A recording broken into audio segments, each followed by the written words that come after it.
어떤 여인이 큰 범죄를 하고서 재판을 받게 됐습니다. 종신형 선고를 받고 교도소 생활을 하게 됐어요. 근데 이 여인은 늘 그 판결에 대해서 또 자기 삶에 대해서 불만이 많았어요. 교도소 생활을 하면서 이렇게 하루하루 이렇게 한 달, 1년 1년 더 사는 것은 의미가 없다 이렇게 생각을 하고 몇 번 자살도 시도를 했습니다. 그런데 성공하지 못하고 교도소 생활을 하는데 또 그렇게 해서 주변에 있는 사람들과 이제 또 사귀게 되고 일하는 사람들, 성도님들 서로 사귀게 되고 그러면서 지내게 됐어요. 근데 어느 날 가까이 이제 지내는 교도소에도 여러 일 하는 사람들이 많죠. 그런데 그 중에 교도소 안에서 사람이 죽으면 이렇게 합니다. 먼저 교도 사람들에게 알려요. 종을 쳐서 온 교도소에 있는 죄수들이 다 알게 하죠. 종소리가 나면 사람이 죽었구나 하는 걸 알 수 있고, 그 다음에는 그 죽은 시신을 수습하러 가는 사람이 지금 이 이제 종신형 죄수의 친구가 된 사람이에요. 이 사람을 사귄 사람 이야기를 하는 겁니다. 그게 바로 그 일을 하는 사람을 이제 알게 된 거예요. 그래서 시신을 수습하러 가고 관에 놓고, 그리고는 사무실을 지나서 그 교도소 밖에 공동묘지가 있는데 마차에 관을 싣고 거기 가서 매장을 하는 일을 하는 사람이에요. 그런데 이 친구가 그 사람과 이제 같이 밥도 먹고 이야기도 하고 이제 이러면서 무슨 생각을 했냐면은 저 친구한테 좀 도움을 청하면 저 친구와 좀 잘 하면 교도소 밖을 나갈 수 있겠구나 이런 생각을 했어요. 그래서 약속을 했습니다. 그럼 물어보고 처음에는 그 친구가 응할 리가 없겠죠. 근데 자꾸 얘기하고 그러니까 그러면 어떻게 하면 되겠느냐. 그러니까 방법을 하나 일러주는 거예요. 잠깐 그 틈이 있는데 그때가 언제냐면 관에 시신을 넣고 사무실 앞을 지나갈 때 내가 사무실에 들어가서 닥터하고 사망 진단서를 끊고 그러면 나와서 이제 관에 못질을 하고 마차에 싣고 가는데 그 잠깐 시간이 있다. 그때에 아무도 모르게 관 속에 들어가 있으면 관을 싣고 나가는 거죠. 매장을 다 하고 무덤 다 해놓은 다음에 밤에 몰래 와서 아무도 없을 때 그래 내가 그럼 너를 건져줄게. 건져다오. 그렇게 이제 서로 약속을 했습니다. 그리고는 이제 종이 울리기를 기다리는 거예요. 종이 울리기를 기다린다는 것은 누군가 죽기를 기다리는 거죠. 교도소 안에서 누구 한 사람만 죽어봐라. 그리고 이제 기다리는 거예요. 근데 어느 날 정말 종소리가 울렸습니다. 사람이 죽은 거예요. 관이 준비돼서 사무실 앞에 왔어요. 그래서 이 여자가 드디어 기회가 왔구나 싶어가지고 두리번 거리고 아무도 안 볼 때 관 속에 들어갔습니다. 그러니까 정말 송장이 하나 누워있죠. 그 옆에 누워있는 거예요.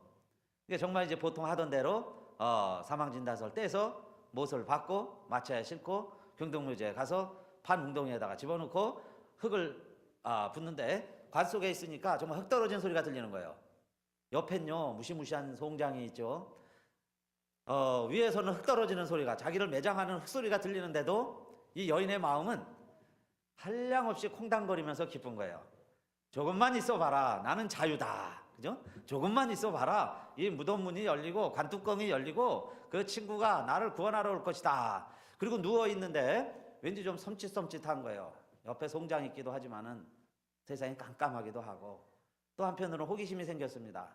옆에 있는 시신이 어떻게 생겼을까 싶어서 몰래 자기 주머니에 가지고 온 이제 라이터 성냥이 있는데 그걸 이제 불을 켜보는 거예요. 오래 켜면 안 되죠. 산소가 공급되니까 좀 없어지니까. 그래서 빨리 켜서 한번 얼굴이나 좀 보자. 그리고는 성냥을 켜서 그 죽은 옆에 송장 얼굴을 보는 순간 이 여인이 기겁을 합니다. 놀래 자빠지는 거예요. 왜 놀래 자빠졌을까요? 그 죽은 주인공이요 자기를 도와주기로 한 그 인부였습니다. 자기를 도와주러 와야 되는데 죽어 자빠져 있는 거예요. 관 속에 두 사람이 같이 누워 있습니다. 한 사람은 살아서 누워 있고 한 사람은 죽어서 누워 있고. 그런데 이게 알프레드 히치코크라고 그런 공포 영화, 공포 소설 쓰는 사람의 이야기 스토리인데 이게 이제 많이 알려지고 드라마로 뭐 영화로도 많이 했었다 그래요. 그러면서 마지막 장면은 그겁니다. 기겁을 하고 놀래서 이거 어떡하겠어요 이제 생으로 죽는 거죠. 그걸 묘사한 것은 바로 우리 인생이 누군가가 나를 도와줄 수 있는데 그 작전, 그 계획만 성공하면 될 것 같은데, 여러분 우리가 다 감옥 안에 살죠. 또 죽음 안에 갇혀 삽니다. 그런데 누군가가 이 문제를 해결해 주리라고 우리는 생각을 하는 거예요. 그 사람이 나를 구원해 주리라고 생각을 합니다. 그런데 현실은 모두가 다 죽음 앞에 죄인이라는 거예요. 똑같이 죽는 사람이 어떻게 죽는 사람을 구원해낼 수 있겠어요? 어떻게 감옥에서 나올 수 있게 하겠어요? 예, 인생은 다 아담적 실존이다 하는 것을 잘 소개한 이야기이죠. 그래서 여러분, 우리 요한복음 읽고 있는데, 요한복음은 이제 좀 더 읽으면 8장 36절에 이런 말씀이 있습니다. 그러므로 아들이 너희를 자유케 하면 너희가 참으로 자유하리라. 할렐루야. 여러분요, 아들이 우리를 자유케 하면 참으로 자유하다는 거예요. 그 인부가 날 도와주는 게 아니에요. 여러분요, 아내가, 남편이, 부모가, 자식이 나를 구원해 줄 수 없어요. 같이 관 속에 들어올 수는 있지만은 구원해낼 수 없다는 실존이죠. 그런데 아들이 우리를 자유케 하면 참으로 자유케 하리라 그랬어요. 오늘 그 말씀의 맥락입니다. 예수님은 그것을 뭐라고 설명하셨냐면, 지난주에 이어서 오늘까지 내가 참 생명의 떡이다 그러시죠. 내가 참 생명의 떡이다. 그러니까 나를 믿으면 그 이야기예요. 영원히 목마르지 아니하리라. 영원히 배고프지 아니하리라. 먹고 배고프고 먹고 목마르고 그런 우리의 인생인데 누가 나를 도와줄 수가 없어요. 그런데 예수를 믿으면 그 이야기죠. 내게 나오면 그 이야기입니다. 그것을 예수님은 믿는 자는 영생을 가졌나니, 오늘 본문에서 이렇게 다시 설명하셨어요. 6장 47절에. 그리고 6장 48절에 내가 곧 생명의 떡이로다 그러죠. 한번 따라합시다. 내가 곧 생명의 떡이로다. 아멘.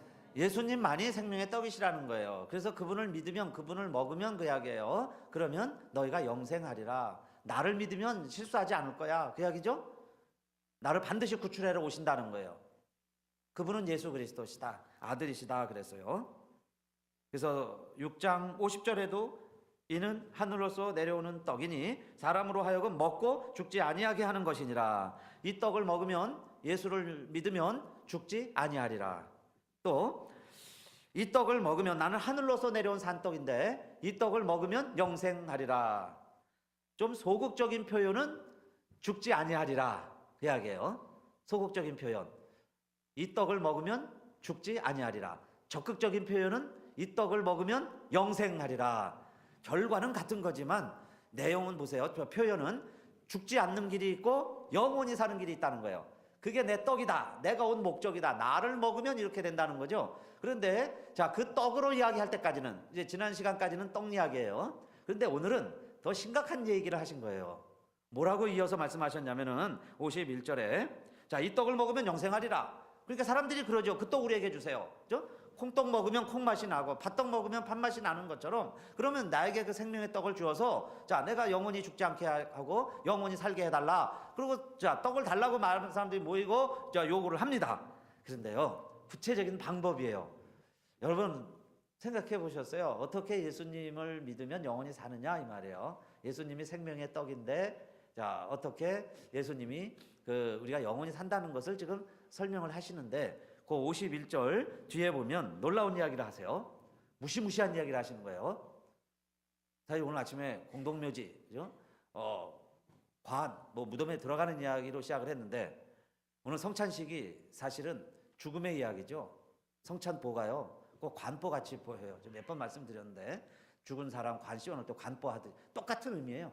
관보죠. 보자기. 예수님의 죽음입니다. 요한복음 강의하면서 제가 순서를 뒤죽박죽 하는 것도 아니에요. 차례대로 했는데, 2달에 한 번 성찬식 하는데 하나님의 타이밍이요, 얼마나 정확한지 몰라요. 강의 설교할 때마다 제가 몇 번 느끼고 몇 번 말씀도 드리죠. 여기저기요 랜덤으로 설교 본문 그렇게 짝 있게 할 필요 없어요. 그냥 차례대로 하니까 성찬식 할 때 우리 주님이요, 내 살을 먹으라 내 피를 마시라, 이 말씀을 주세요. 그런데 사실은 이게요, 그냥 우리가 앉아서요, 편안히 앉아서 그냥 영화 보듯이 그냥 아무 생각 없이 그냥 앉아서 들을 수 있는 말씀이 아니에요. 지금 무시무시한 이야기 하는 거 아닙니까? 어마어마한 얘기 말씀드리는 거예요. 근데 예수님이 지금 뭐라고 그러시냐면, 자, 떡을 먹어라 그럴 때는 그럼 떡 주세요라고 할 수 있는데, 그 떡이 지금 뭐라는 거예요? 이 떡은 뭐라고 말씀하세요? 내 살이다 그러세요. 내 살이다.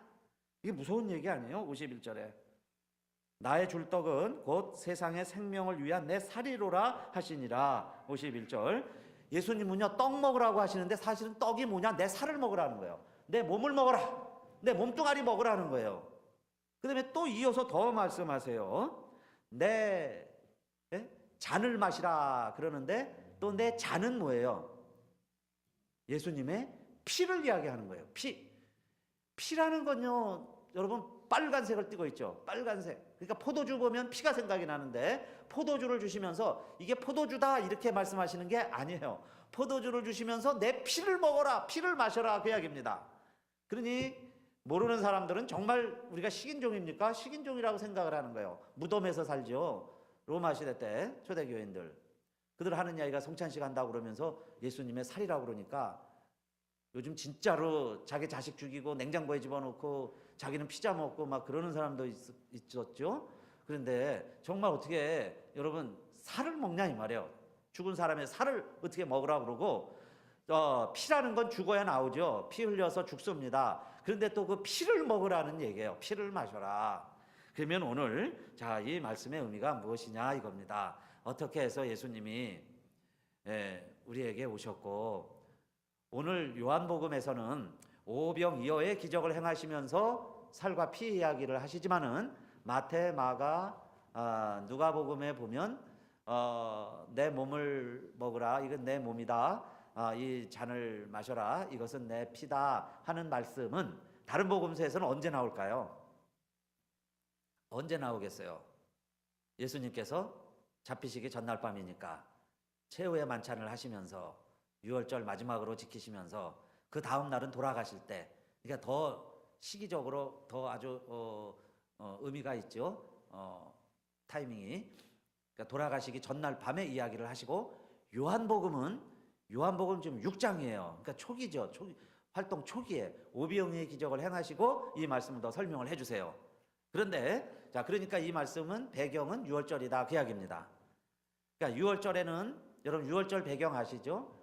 양을 죽여서 목을 베서 피가 나오죠. 그럼 피는 문설주에 바르고 고기는 내장은 불사르고 고기는 구워서 먹었어요. 그렇게 죽어 나간 어린 양 때문에 그 피를 바른 애굽에 살던 이스라엘 백성들의 집안의 장자들은 다 살아났습니다. 그 일을 안 했으면 다 죽었어요. 다 죽었죠. 짐승의 첫 새끼까지 장자는 다 죽었으니까. 그런데 그 양이 죽어서 피를 바른 가정만은 재앙이 넘어갔다. 그래서 유월절이에요. 그러니까 이스라엘 백성들에게서 유월절은 우리나라 8.15보다 더 국경일이죠. 그 생명처럼 지켜오는 그 유월절입니다. 그런데 예수님도 유월절을 행하시면서 이 예식을 하는 거예요. 최후의 만찬을 하셨어요. 그러면 유월절을 제대로 지키려면 양을 잡아서 피를 내야 되는데 그 유월절에는 양이 없었습니다. 양은 없고 떡과 포도주만 가져오시고는 예수님이 말씀하시기를 이것이 내 살이다. 이것이 내 피다. 그러실 때는 그 살과 피가 곧 무엇을 의미할까요? 예수님의 죽음을 이야기하는 거죠. 예수님의 죽음. 그래서 내 살을 먹고 내 피를 마시라 이걸 이야기하실 때는 예수님께서 어떻게 죽으실 것을 알려주시는 거예요. 그래서 첫 번째 의미는 예수의 죽음입니다. 죽음. 이게 관보라고 그랬죠. 예수님이 죽으셔서 우리에게 살이 되시고 피를 나눠주시는 거예요. 예수가 살기 위해서 하신 게 아니고 죽으시기 위해 오셨다는 걸 제자들에게 일러주는 거예요. 그런데 제자들이 그때만 해도 몰랐어요. 최후의 만찬을 같이 먹고 마시면서도 예수님이 죽으신다는 걸 모르는 거예요. 그러니까 예수님이 잡히시니까 막 도망갔습니다. 그렇죠? 몰랐어요, 제자들도. 그러나 성령이 임하시고 부활하신 예수를 만난 다음에 제자들이 깨닫게 되는데 오늘 저와 여러분도 오늘 제목이요. 내 살을 먹고 내 피를 마시라예요. 그럼 그거의 첫 번째 의미는 뭐냐?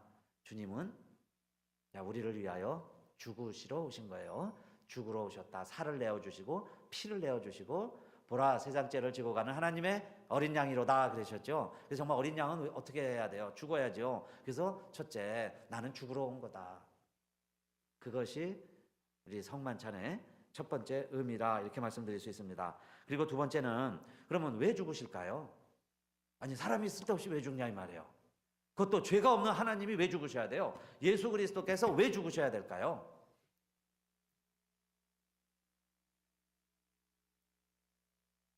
이 잔은 세상 죄를 위하여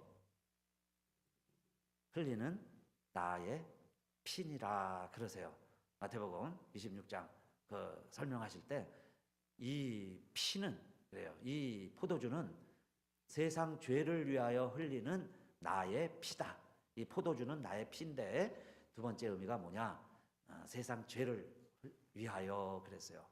그러면 짐승의 피도 구약 시대에 우리의 죄를 사해 주었는데 죄 없는 하나님의 피가 예수님은 죄가 없으신 분이셨어요. 사람의 몸을 입고 오셨지만은 죄가 없는 분이세요. 여러분, 죄가 없는 사람이 죽었다는 것은 죄의 값이 사망인데 죄 없는 분이 죽었다는 것은 누군가의 죄를 뒤집어 썼다는 이야기죠. 죄가 없는데 감옥에 갔다는 것은 누군가의 진범이 있는데 진범의 죄를 지고 그 사람이 잘못 들어가 있는 거예요. 내가 죄가 없다면 분명히 그렇죠? 죄 있는 사람 대신 들어가 있는 겁니다. 예수님은 하나님이시고 죄가 없는 분인데 죽으셨다는 것은 분명히 누군가의 죄값으로 죽으신 거예요. 죄값을 감당하신 거다 이겁니다. 그래서 두 번째 의미가 뭐냐? 성찬식 하면서 우리가 깨닫고 느껴지는 게 뭐냐? 주님이 죽으신 것은 나 때문에 죽으신 것이요.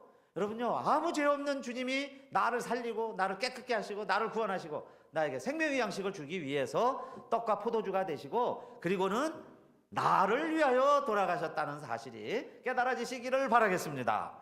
그래서 고마운 거예요. 십자가가 그냥 느껴지지가 않는 거예요. 날 위하여 돌아가셨구나. 다른 사람이 아니에요. 날 위하여 돌아가셨구나. 이게 두 번째. 그런데 예수님은 지금 이 떡과 포도주를 나눠주시면서 무엇하라는 거예요? 이것을 보고 구경해라. 뭐 다른 사람에게 나눠줘라. 이렇게 하지 아니하시고 먹으라 그러죠. 이 살을 먹고 내 살을 먹고 내 피를 마시라 그래요. 근데 왜 먹으라 그러셨을까요? 먹으라. 떡이니까 먹으라 그랬죠. 그런데 그 떡이라는 게 살을 말하는 거예요. 예수님의 몸이었습니다. 예수님의 몸을 먹으라 그랬어요. 그 피를 마시라 그랬습니다. 오늘 여러분 요 눈꽃만큼 드신 이 포도주가 진짜 포도주입니다. 우리 교회에서 권사님들이 직접 포도를 따서 직접 포도주를 만들어서 성찬식으로 구별해서 오늘 저희들이 사용했어요. 그러니까 아마 술 안 드시는 분은 조금만 들어도 속이 좀 싸늘한 거 느끼셨을 거예요. 진짜 포도주입니다. 그러니까 그것을 먹으라는 얘기는 뭐예요? 먹으라 하는 이야기는 내 안에 들어온다는 거죠. 나 안에 담어라. 우리 안에 담는다는 거예요. 내 안에 들어왔다는 거예요. 그럼 내 안에 들어왔다는 건 자, 내 안에 포도주가 있어요. 내 안에 알코올이 있습니다. 마찬가지로 주님의 피가 내 안에 있으면 그 피가 내 안에 있는 거죠. 주님의 피가 내 안에 있으면 그 피가 내 안에 있는 거예요. 여러분 전염병이 창궐할 때 그 항체를 발견해내야 되는데 그 항체를 발견해내는 이 방법이 뭐냐면 똑같은 병에 걸렸었던 그런 소나 말에게 다시 살아났어요. 그러면 그 말은 그런 항체가 생겼습니다. 그 균을 이기는 디프테리아나 결핵을 이기는 그 페스트를 이기는 항체가 있어요. 그 항체를 내 몸 안에 집어넣으면 나에게 그 균이 들어와도 살아난다는 거예요. 예수 그리스도의 피가 우리 안에 있으면 여러분 예수 그리스도는 다시 살아나신 분이니까 죄의 오염에서 항체가 생겨서 살아나신 분이시니까 그 피가 내 안에 있으면 한 방울이라도 내 안에 들어오면 영원히 사는 줄로 믿습니다. 다시 산다는 거예요. 영원히 산다. 그 피가 없으면 예외 없이 다 죽는 거예요. 그렇죠? 전염병이 돌아서 다 죽습니다. 죽음의 병이 돌아서 다 죽는 거예요. 죄의 삭스로 다 죽어요. 그러나 그 항체가 들어와도 산다는 거 우리 알죠? 그것처럼 예수의 피가 내 안에 들어오면 우리가 다 산다는 거예요. 저와 여러분이 산다. 그게 신적인 생명이고 영적인 생명이고 하나님의 생명이고, 그걸 오늘 성경에서는 영생이라 이렇게 말하고 있어요. 그러니까 보고 무슨 뭐 신학을 배워서 뭐 연구하고 성경을 연구하고, 여러분요, 오만한 성경의 진리를 뭐 알고 뭐 배우고 깨닫고, 이게 중요한 게 아니에요. 그 피가 내 안에 있느냐 아니면 내 책상에 있느냐, 이거예요. 그렇죠? 여러분, 여기에 있는 것과는 상관이 없죠. 이 포도주를 우리가 지금 마신 거예요. 마시는 게 중요하죠. 이렇게 잔뜩 차려놓고 항아리로 포도주가 있으면 뭐 하겠어요? 그렇죠? 항아리에 포도주가 가득하면 뭐 하겠느냐 이 말이에요. 그걸 내가 한 모금이라도 먹고 마셔야 되는데, 먹고 마신다는 게 뭐냐? 믿는다, 그 말입니다. 우리말로도 비슷하죠. 먹는다, 믿는다. 그러니까 먹는다는 게 믿는다는 거예요. 여기에 독이 있다면 여러분 누가 이걸 먹겠어요? 먹는다는 건 믿고 먹는 거예요. 친구 집에 가서요, 믿고 먹는 거예요.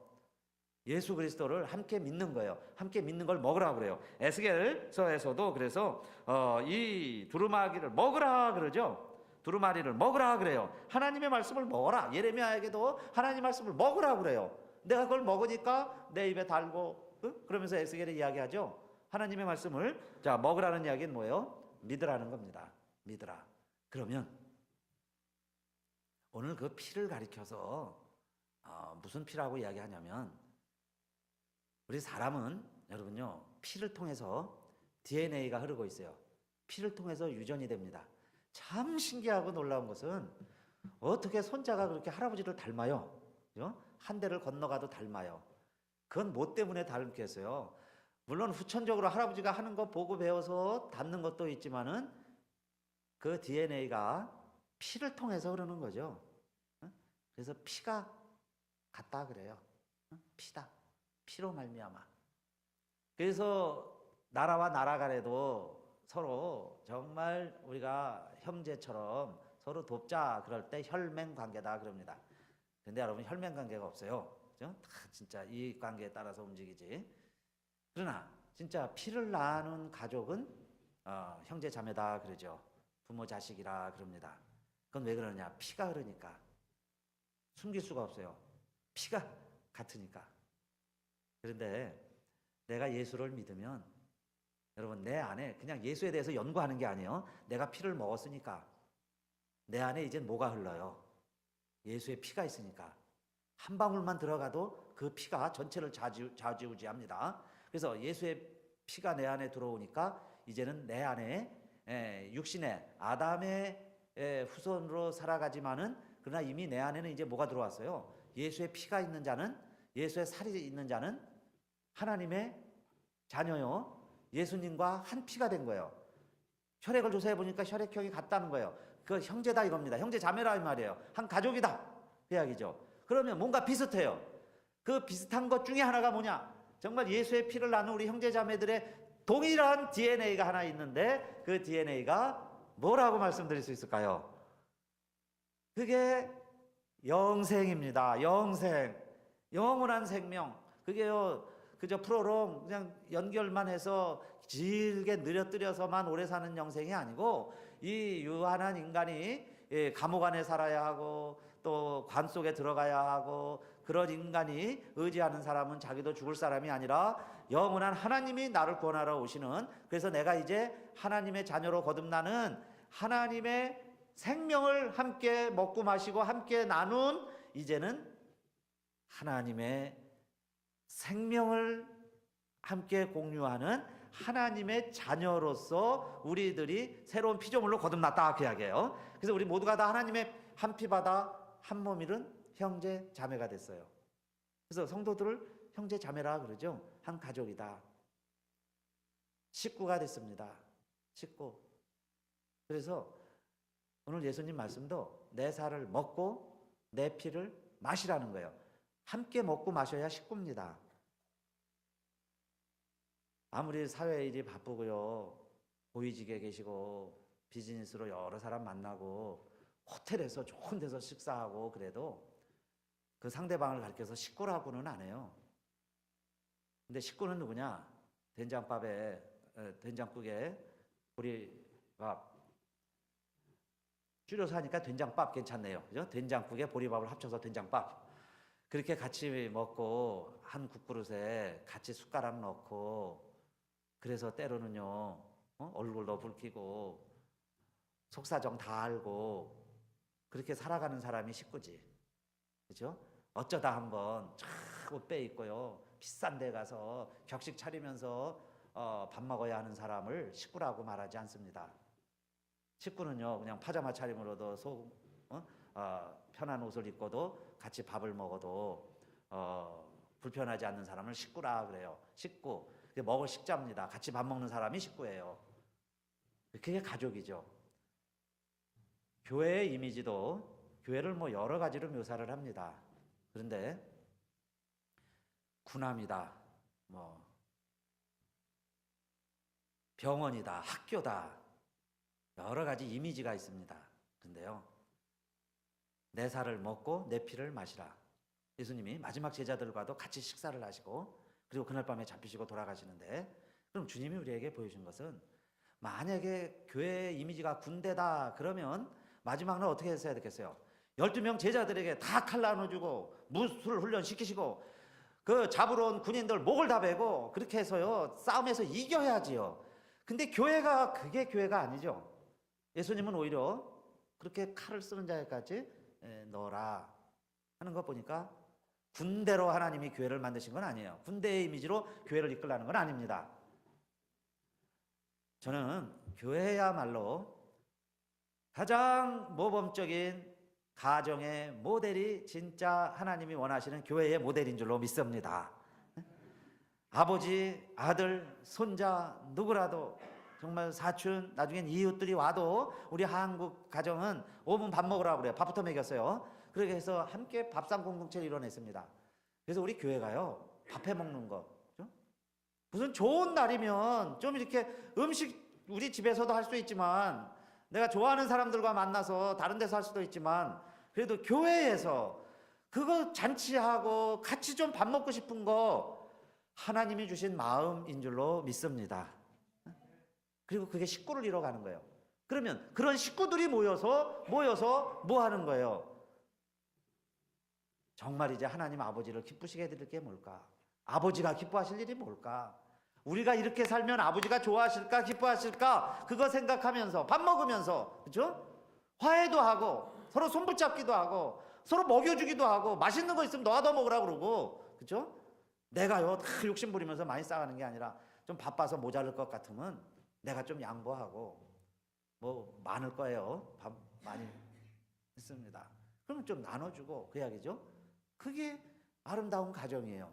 또 지나간 사람 있으면 빨리 와서 밥 먹으라고 그러고 너무 인색해갖고요 모자라가지고 한 사람 더 오면 안 되니까 못 오게 하고 이거는 참다운 가족이 아니죠. 그래서 조금 밥 숟가락 하나 더 넣으면 되니까 더 먹으라고 그러고 그게 가정이고 여러분 그게 교회지 뭐 어떤 엄청난 일을 해야 교회입니까? 그래서 저는 교회의 이미지가 가족이라고 생각해요. 가족. 그래서 3대가 같이 예배드리는 게 진짜 교회죠. 또래들끼리만 모여가지고, 그죠? 전부 같은 무리들만 모이면 선교회는 쉬운 거예요. 맨 대학생들만 모였으니까 설교도 쉽죠. 성경 공부도 쉽고, 그죠? 그러나 할아버지부터 우리 아이들까지 19살, 20살까지 아유 박사님들도 계시고, 응? 우리 초등학교만 나온 분도 계시고. 그래도 하나가 될 수 있는 곳이 교회 아닙니까? 그래야 그게 진짜 교회죠. 똑같은 사람들끼리 모여 있으면 거기에 능력도 파워도 힘도 없어요. 그래서 예수님이 하신 말씀이 뭐냐면 먹으라 하는 이야기입니다. 먹으라. 근데 그 먹으라는 게 뭐였어요? 이제 믿으라 그 이야기예요. 믿으라. 그런데 그것을 뭐 피라고 이야기하면 언약의 피다 그래요. 언약의 피. 언약의 피라는 것은 이젠 약속의 피입니다. 한 가족으로 태어나는 건 어쩔 수가 없어요. 우리가 한 가족이 아닌데 어떻게 한 가족이 될 수가 있겠어요? 피가 다른데. 근데 성경이 말하는 피는 구약에서부터 그랬습니다. 구약 시대만 유대인들이 자기들 혈통상의 피 강조했다고 생각을 하는데 그런 혈통상의 피만 이야기하는 게 아니에요. 모세가 하나님 앞에 말씀을 받고 십계명을 받고 그 다음에 제사를 드리고 양을 죽여서 피를 내서 양푼에 담아서 반은 제단에 뿌리고 반은 백성들에게 그 피를 뿌리는 거예요. 이스라엘 백성들에게. 오늘 비가 왔죠. 이것처럼 하늘에서 피를 뿌렸어요.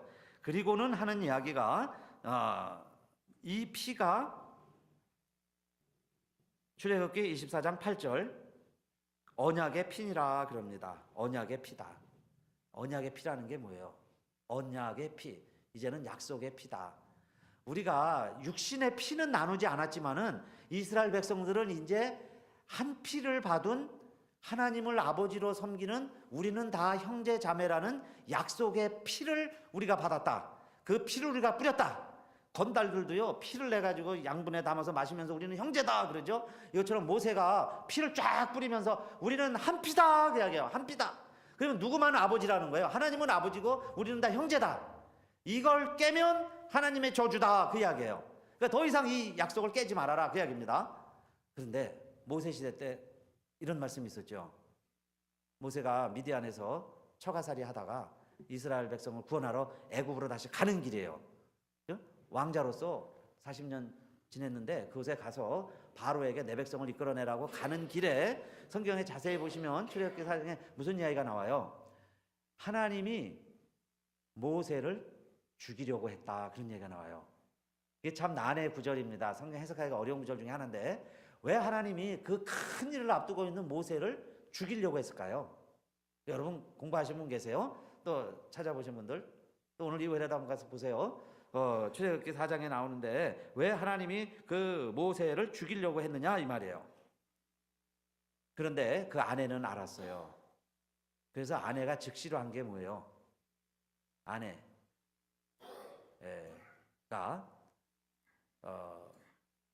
그 큰아들 작은아들 둘을 낳습니다.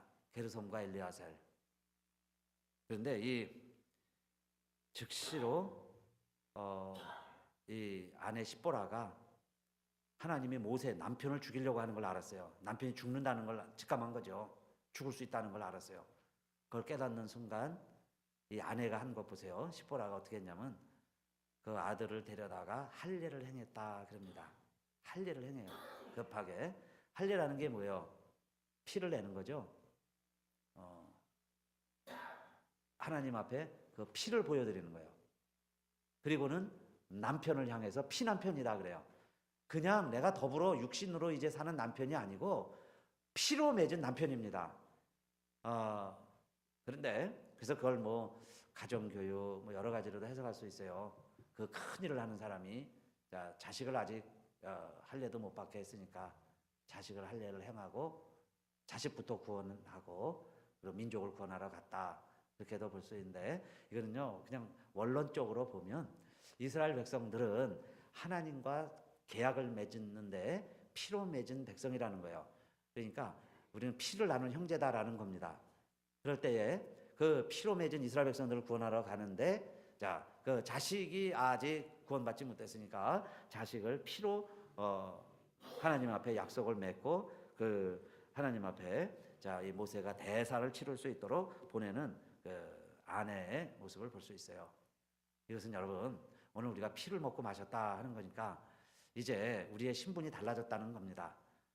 우리에게는 예수의 피가 있어요. 그러면 하나님이 끝까지 책임지시겠죠. 그리고 여러분은 돌아가셔도 그 피 때문에 이 세상에서 어떻게 사셨든 그 피 때문에 우리 하나님께서 포기하시지를 못하세요. 그건 이제 하나님의 역할이에요. 하나님의 노릇입니다. 하나님이 하실 일이세요. 내 안에 예수의 피가 있다면 하나님이 세상 끝날까지 포기하지 못하시고 책임지시고 이끄실 것이다. 그게 우리에게 영생의 증거입니다. 어떤 농부가 산에서 큰 알을 하나 주워왔어요. 그래서 닭장 속에 넣어놨습니다. 그래서 닭들이 알을 품고 부화를 시키는데 그 속에 넣어놨어요. 그래서 이 큰 알도 부화가 돼서 나왔습니다. 근데 이 알이 뭐예요? 왜 뭐 하세요? 그 알이 부화를 시켰는데 뭐가 나왔느냐? 독수리가 됐습니다. 그러니까 이 독수리가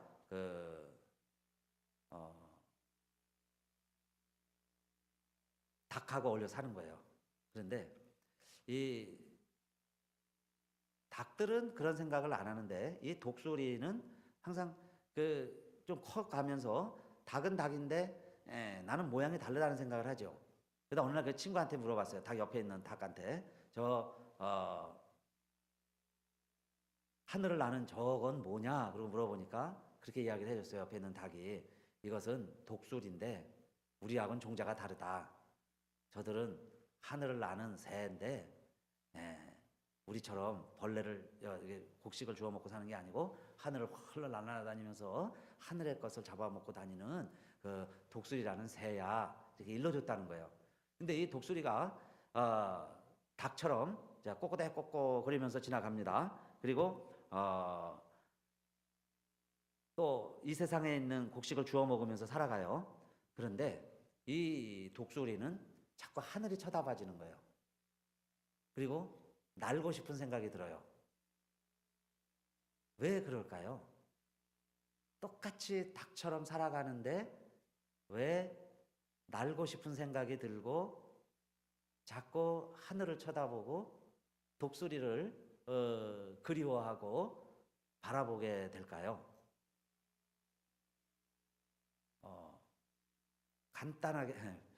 간단하게 생각하시면 독수리이기 때문에 그래요. 독수리니까. 만약에 때가 되고 기회가 오면 한번 모험을 하면 힘을 주면 날 수 있을 거예요. 왜? 독수리니까. 그러니까 피가 다르다 그 이야기죠. 닭의 피하고 독수리의 피하고 다르다 그 이야기예요. 저와 여러분이 오늘 이렇게 말씀을 듣는데 반드시 하늘을 나는 날이 있을 줄로 믿습니다. 이게 무슨 말씀이냐면 천국에서 우리가 다시 만날 거예요. 그때요 주님이 반드시 우리에게 포도주 주실 거예요. 그러니까 이 세상에서는 술 많이 마시지 마세요. 주님 앞에 가면 포도주 주실 거예요. 저는 그래서 뭐 포도주 좋아요. 성경에 나오는 음식이고.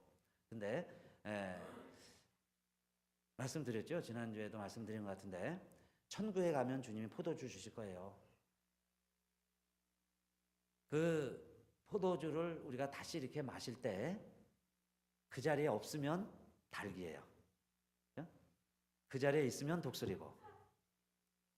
그러면 그 차이가 어디 있느냐? 우리가요 뭐 얼마나 쌈닭처럼 쌈을 잘하고 뭐 알을 잘 낳고 뭐 일을 잘하고 이게 중요한 게 아니에요. 그죠? 그냥 독수리면 되는 거예요. 독수리 날지 못해도 독수리면 돼요. 지금 저 하늘 헐헐 날아다니는 독수리들 얼마나 많은지 몰라요. 멋지게 세상 사는 독수리들 많이 있습니다. 그 사람들이 간증하고 그 사람들이 책 쓰고 그 사람들이요 강사로 돌아다니고 그러는 거예요. 거기에 우리가 다 담고 싶고 뭔가 있는 것 같고 부러워가지고 하늘 쳐다보고 있습니다. 그러나 저와 여러분이 닭이 아니고 독수리라면 언젠가 우리가 다 하늘나라에서 주님 앞에 만날 때 하나님이 똑같이 상 주시리라고 믿습니다. 닭장 같은 곳에서 우리가 믿음 생활하고요. 우리 어렵고 힘들게 살아도 이제 여러분 가정이 그렇게 참 보일지라도 나는 독수리다. 나에게는 예수의 피가 있다. 그죠? 그리스도의 피가 있기 때문에 독수리가 된 거예요. 새로운 백성이 됐습니다. 여러분 그 마음으로 살아가시기를 그래서 성찬식 했습니다. 진짜 우리 안에 피가 있어요. 그렇게 사시기를 주님의 이름으로 축원합니다.